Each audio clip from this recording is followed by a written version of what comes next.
before we begin our longer period of meditation now, let's take a moment to stand up, smooth our mats and cushions, do a little bit of stretching. And then if you're sitting in the back and you would like to come and fill in the front row, you're more than welcome to.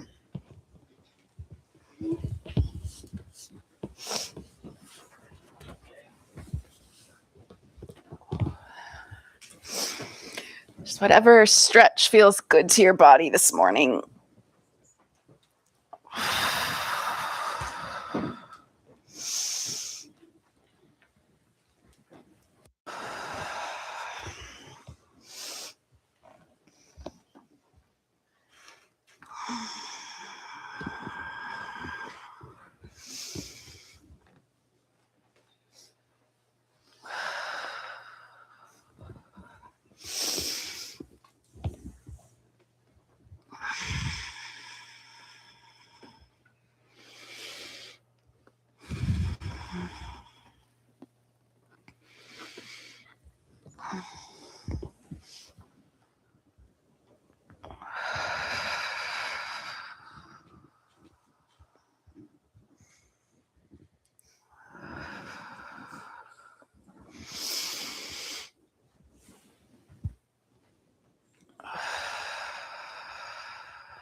Okay.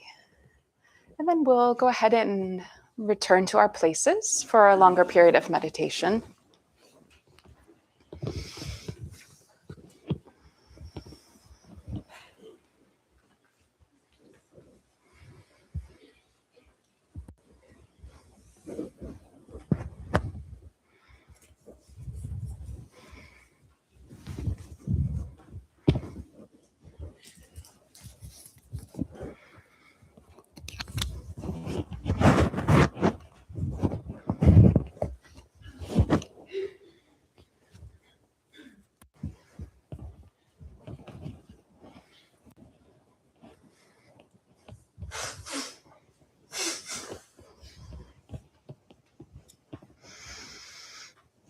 So just taking a moment to check in with our posture, feeling that stable base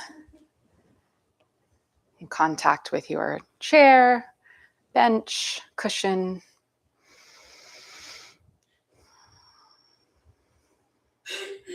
Checking in with our spinal alignment, shoulders roughly in line with hip bones, the column of the rib cage forming this strong base of support centered over our pelvis. A slight tuck to the chin. Eyes are softly open, gaze is relaxed, staring down the bridge of the nose to a spot a couple of feet in front of you.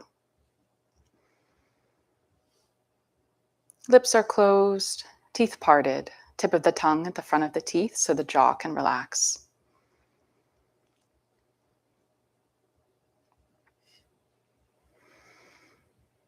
Hands resting in the meditation mudra in your lap, left fingers on top of right, thumbs lightly touching, bringing together left and right sides of the body. And then going to your practice, whatever that might be, as you listen to the sound of the bell.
Please join me in some simple stretching exercises as we end our meditation practice.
Please sit comfortably and stretch your legs out if you'd like.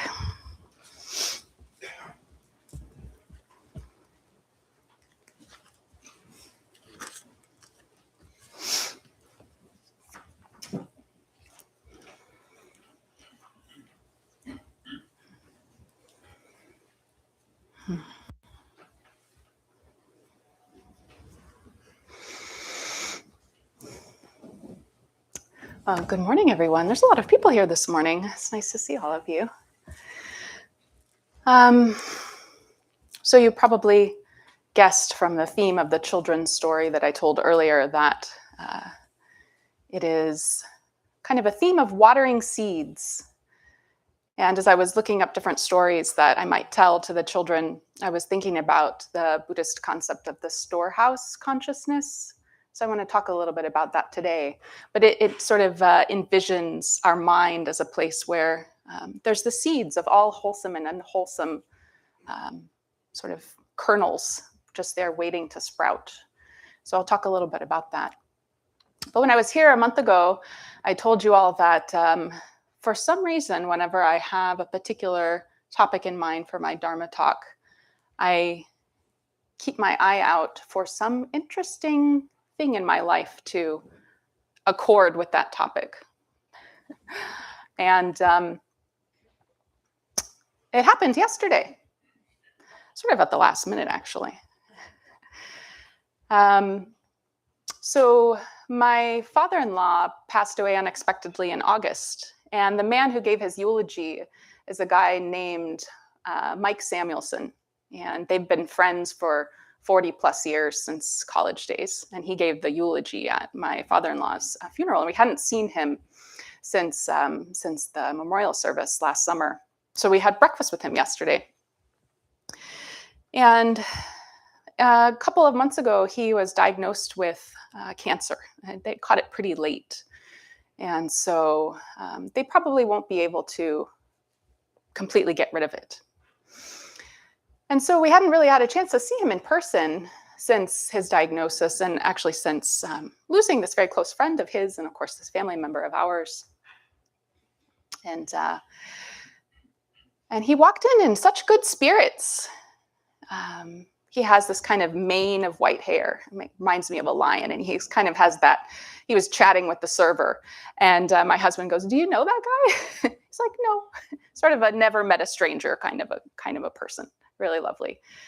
And he has this presence. He worked primarily doing different kinds of administrative work in healthcare sort of settings.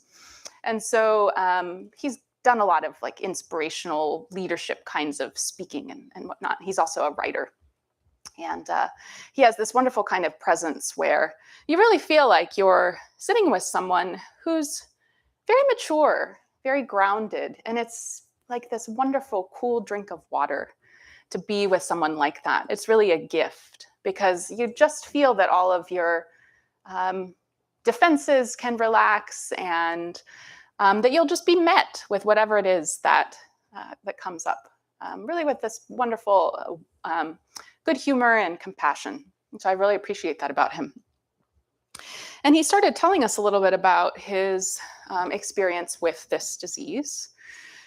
And he said, I'm in an okay place. I've loved a lot of people in my life. And I played some really good baseball. And I've written a lot of books. And I hope to be here for many more years. And he said, I have the seeds of the Irish poet. He does a lot of genealogical research. The seeds of the Irish poet and the seeds of the Stoic Swede. So he was kind of talking about the marriage of how both of those sides of his heritage has given him some perspective on his current situation. And as he was talking, I really was so touched by the open-hearted way in which he was able to express this experience that he's going through of reckoning with his own mortality with such acceptance and clarity. And I really think that it represents a lot of the work that he's probably done in his life, watering those wholesome seeds of wisdom, compassion, clarity, acceptance, maturity. And now they're coming to fruition. That's sort of the most poignant time, perhaps, in his life. And I really respect that. And I really see in the ways in which it is a gift to him to be able to experience the fruit of that work, and also to the other people who interact with him to experience that as a gift as well. So I was really touched by that. And so I was just thinking about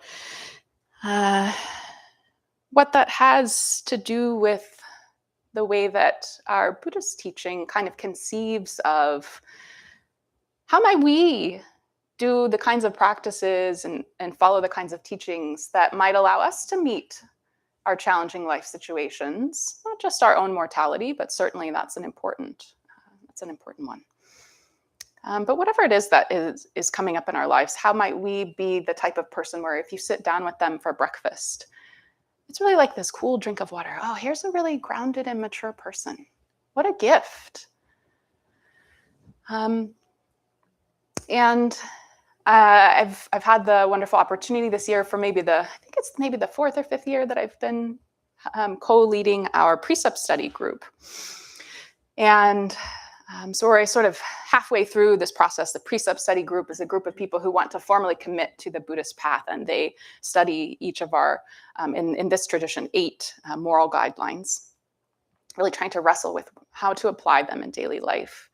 And also they do a lot of chanting and prostrations. So chanting and prostrations are other forms of practice that we do in this temple.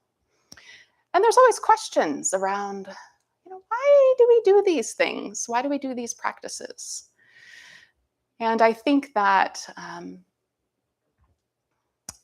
when I think about Uncle Mike and some of the difficulties that he has kind of metabolized, that's one answer, to discover the part of yourself that has that resilience, maybe beyond the likes and dislikes that immediately come up with doing some of these more challenging, perhaps, forms of practice. And we've been really struck in our study group, different study group here, with this quote from a book that we're reading by Dale Wright about the 6 perfections. The 6 perfections are 6 qualities of amazing kind of human potential and character. And I think it speaks a little bit to this idea of sort of why do some of these practices, or what do some of these practices that we might experience as sort of confronting or difficult, what do they have to teach us? And this is from the section where Dale Wright is speaking about the perfection of tolerance. The perfection of tolerance is the meditative discipline of working with everything that assaults us, discomforts us, and forces suffering on us. Holding the mind steady, we learn to examine the pain, seeking to locate dimensions of our character that are not so severely affected by the apparent crisis, and from which we can respond with resolve. Contemplating these, we begin to open a spiritual power not otherwise accessible. So I'll read it one more time.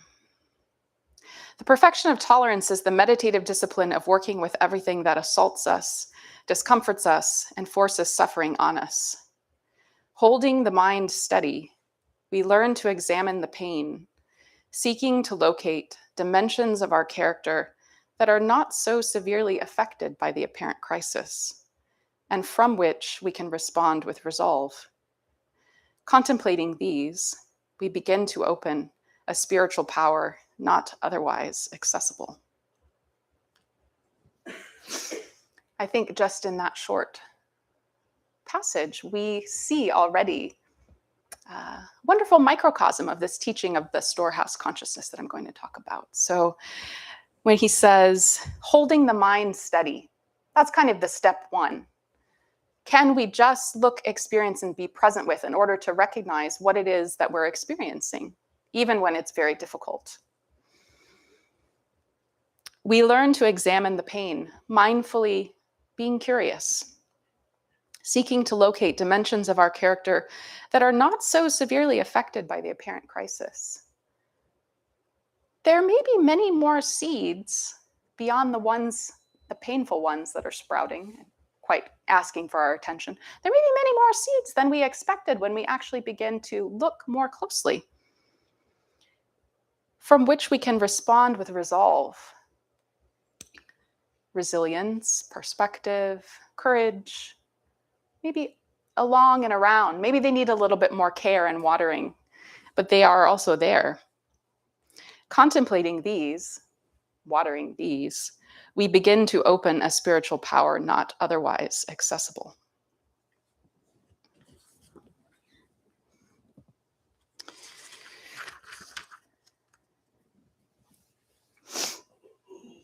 So, I forgot I put this in here.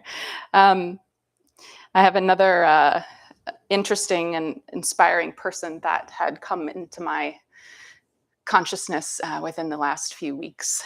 And I was thinking about her too when I was working on parts of that story for the kids. So there's this little girl who's 9 years old. Her name is Lucy Milgram. She is a weightlifting champion who recently competed at the Arnold, which is this big strength sport competition in Columbus. It was held like about 5 weeks ago, I think. And there was this video of her that went viral because she set a record for, 180-pound deadlift. She weighs 60 pounds. And she's a really interesting athlete. She does a few different sports too. Her dad, I think, is a former Olympian. He's her coach. And she walks up to the platform and there's the bar. and she's so serious. And then if you watch some of the different videos of her, she gives herself a little pep talk before she's going to do it. And she says, I got this. And then she did it. And it was amazing. Everyone cheered. But I really, I love that, because if you watch a few other videos of her training, she says it almost every time if she's really going to do something quite challenging. And I noticed some of the other athletes at the gym where I go, because I do weightlifting as well, although not as good as Lucy. They'll give themselves a little pep talk. And apparently there's been studies of this, that it really does help your athletic performance, I guess. But I really see that intensity of like that intense self-trust that she's exhibiting. I really see that through the lens of this concept of our Buddha nature. And I kind of bring together this concept of this storehouse consciousness, where we have the seeds of both wholesome and unwholesome belief, emotion, kind of waiting to come to light, with this faith that we have in our Buddhist tradition that we got it. We have this Buddha nature. There are seeds of these skillful qualities, wholesome qualities, that each of us has, even if we can't quite feel it yet. So I really, I encourage you to go and watch the video of Lucy, because it's very impressive. But I really, I think about her mantra, I got this, as an expression of that trust, that self-trust, not in a egotistical kind of way, but just in a deep, embodied belief that we can do it. We can do more than we think. So, and I wrote here, we might think that we are somehow not equipped. We somehow didn't get the right ingredients, but Buddhists do not believe this. And so that storehouse consciousness is that kind of example of one of the ways in which we might conceive of this Buddha nature. So the seeds could be ones of compassion, wisdom, generosity, anger, jealousy, despair, incrimination. And when we look at the seeds that we might sort of be most aware of in ourselves, certainly our causes and conditions, perhaps going back a very long time, perhaps inherited from family, are all a little bit different for each of us. We each have this different material kind of expressing through us. But we also have the seeds of all the wholesome states that can be cultivated through mindful awareness and conscious effort. And in one of the articles that I was reading about this storehouse consciousness, it said that we should imagine the storehouse consciousness as vast and mysterious, sort of this great potential. So I'd like to then just do a brief kind of mindfulness activity, and then we can talk about what you noticed. So just maybe sitting a little bit more formally.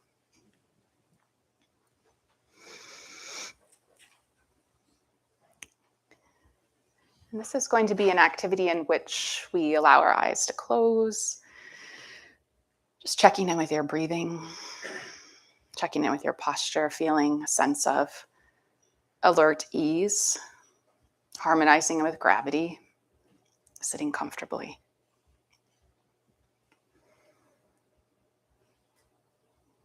And we're going to check in and name any of the seeds that are present that brought us here today. And I have a list of my own. As I was thinking about the seeds that I am watering, or the seeds that perhaps are growing of their own accord and perhaps are more weed-like, those include duty, love, service. A seed I got from my mother, who believes in taking care of the community.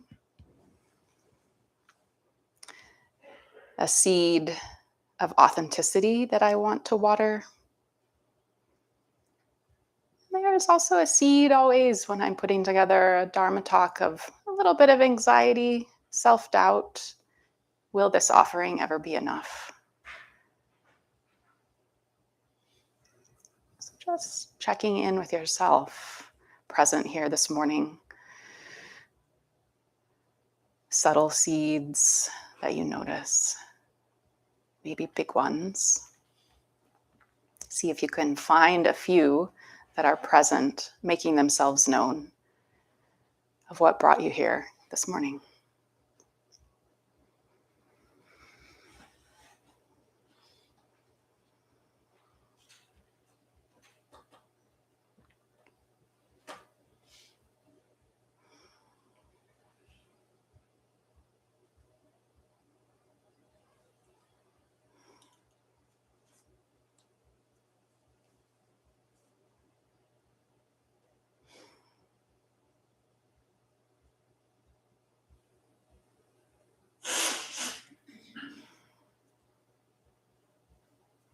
And if you recognize a few of the seeds, you can just be present, noticing what are the qualities.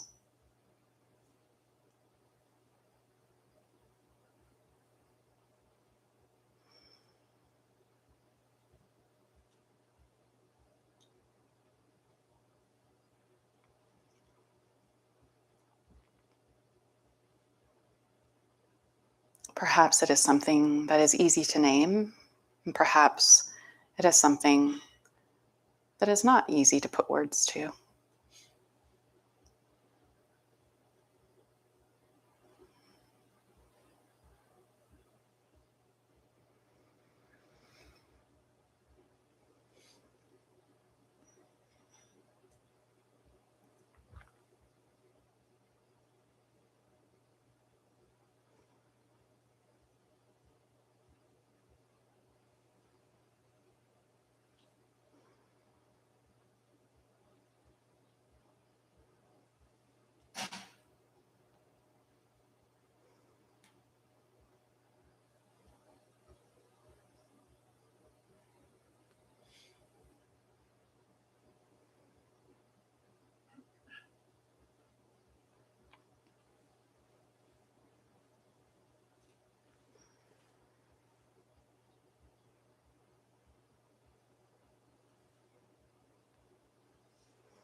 So I'm just interested if anyone feels called to share. Yeah.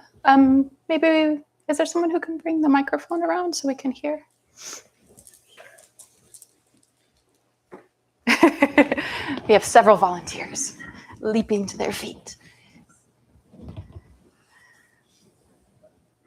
I think it sounded on.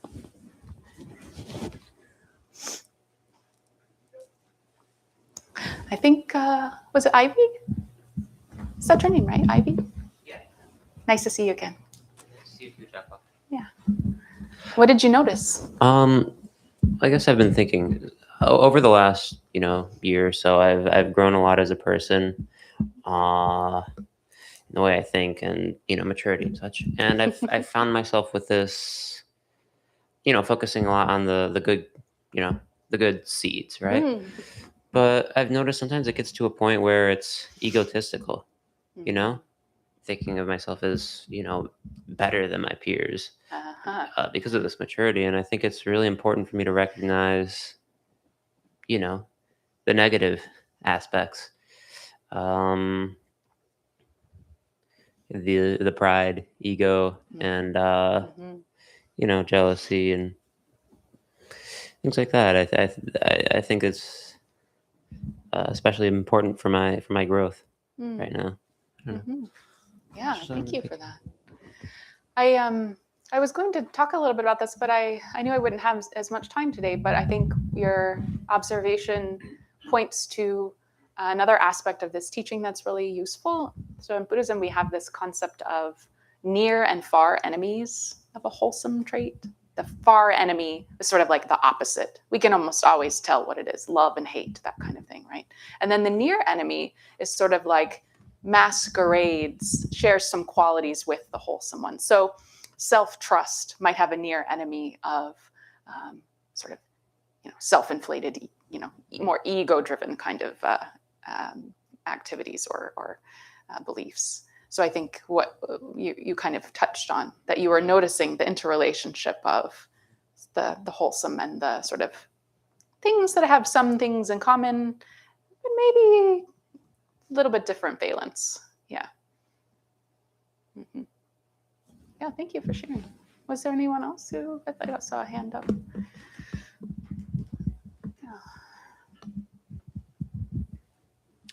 Well, thank you for your talk. I noticed a lot, but I thought was kind of fun. I noticed there's some open-heartedness, wanting to nurture the things that I feel are at the core of, important to my heart, and let down some defensiveness. But then there was also some rebelliousness. I have a lot of stress in my life around work, and part of me was like, I want to go remind myself of these virtuous qualities and open up my heart and that sort of thing. And then another part of me that I noticed was like, I'm not going to let work take all of this from me, So it was this, kind of like Ivy was saying, this near and far, and then community connection, So thank you. Thank you.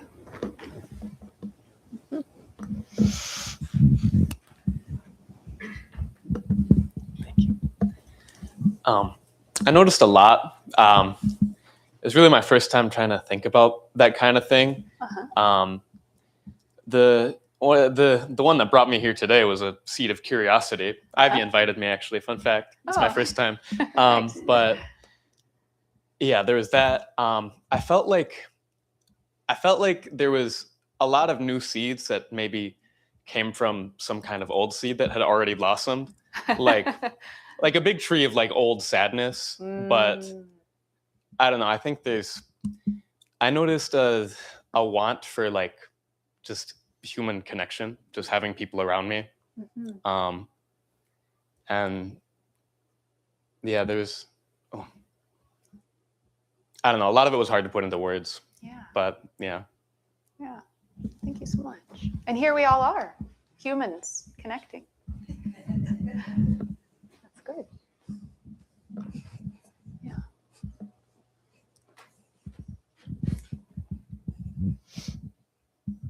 Hi, good morning. Good morning. A couple different things. One, this morning I was just asking myself about what maturity is. Wondering, because I was like noticing parts of myself that feel immature, but I didn't really know what I was talking about to myself. So I really appreciated that example. It gives me something visceral to investigate. I also appreciated mentioning the question of the precept, wondering. And one of my seeds was another kind of question about commitment. Because a big commitment, like I'm making a promise to do something that's going to last over time, I have a aversion to. Like, I don't know that I'll want to do it later. Like, I can tell you that I could do it right now, but I'm not going to promise that I'm going to keep doing it and keep wanting to do it. But committing to the mindful practice that we just did, I'm going to commit to putting my whole self into it and really, really follow what happens, really be in it. and I'm wondering for myself, are those commitments different? Is it a different thing to commit fully to this moment or to commit to a longer idea? So it was, really wonderful thoughts came up. So thank you very much. You're welcome. Yeah, thanks for that.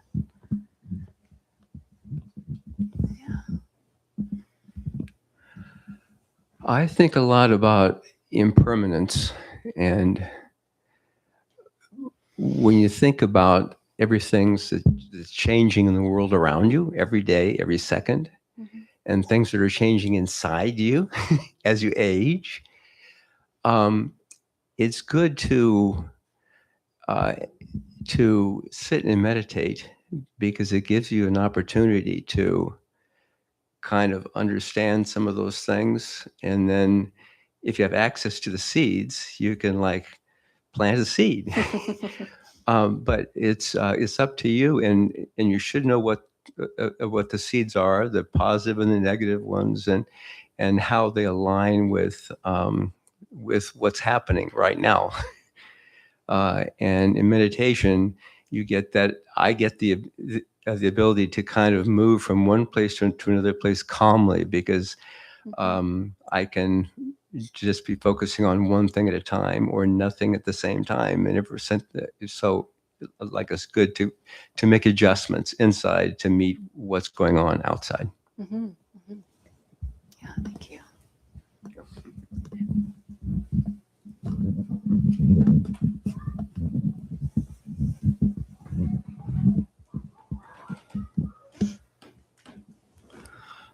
I think one of the big reasons I came today was gratitude.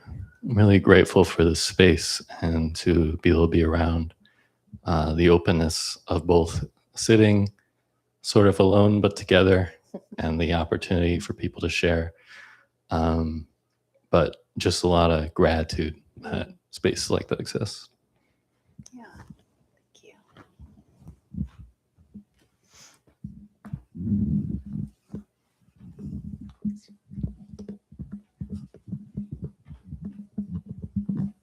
So for the past couple years, my mantra I realized has been agitate, educate, and organize. I organize a lot of people, have a lot of duty to help people with their working conditions and their well-being. Coming here is, I guess it's kind of odd because it's to take care of myself. I felt like a tiger in a cage for a long time. And I've had this moment, I have my phone off. Nobody's expecting anything of me.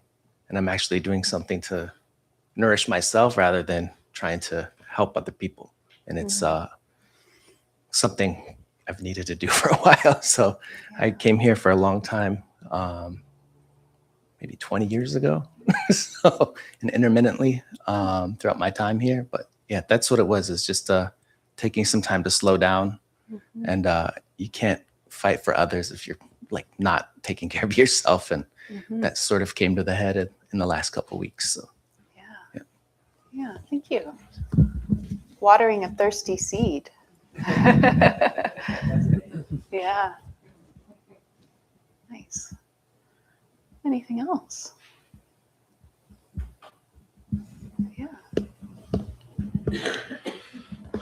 Someone I know recently had a tragic event and they're going through grief, and I want to water a caring seed, but I also want to water, because I know grief has no timeline, and I want to water the fact that I need to realize that, and I need to give them the space they need, but also balance being there for them and caring. So. Yeah, thank you.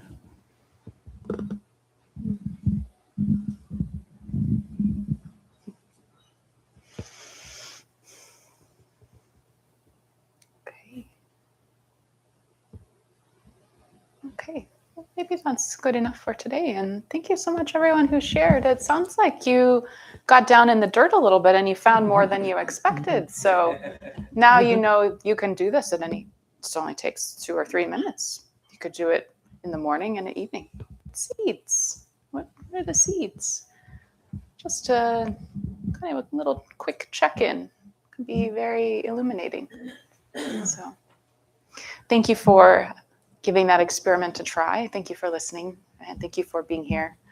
I think now it might be time for announcements. Is that you, Pasadi? Yes. Okay, thank you.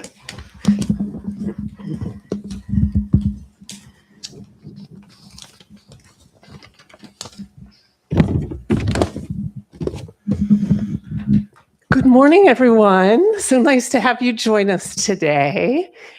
Who's here for the first time? Nice. Oh, lots of people. Oh, wonderful. So directly after service, we'll be having tea and conversation in the foyer. So we hope you'll stick around for a bit and hang out and have some tea. I have some announcements here to share with you. And this sheet is also on the table in the foyer. So we invite you to take one with you or take a photo, whatever's works best for you. And I'm going to share with you some highlights. So the next, I think it's the next family service is on May 24th.